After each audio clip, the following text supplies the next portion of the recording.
Okay, gotta show these that I made last night. I'm out here at the piggy yard. Hi, babies! Oh, here they all come. They think I have something for them, but I don't. I'm doing a pyramid video.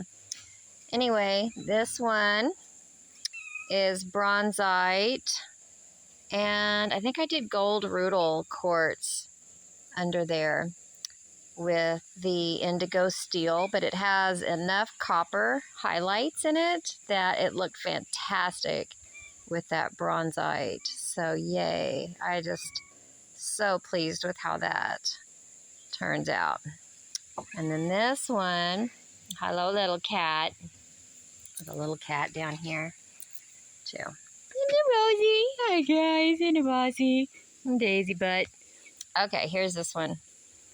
This is Kunzite with labradorite and little rhodosites. The little white specky things are rhodosites.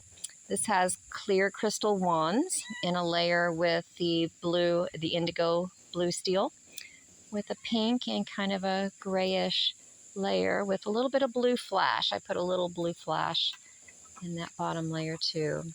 So yeah, and here's more cats. Yeah, so happy with these.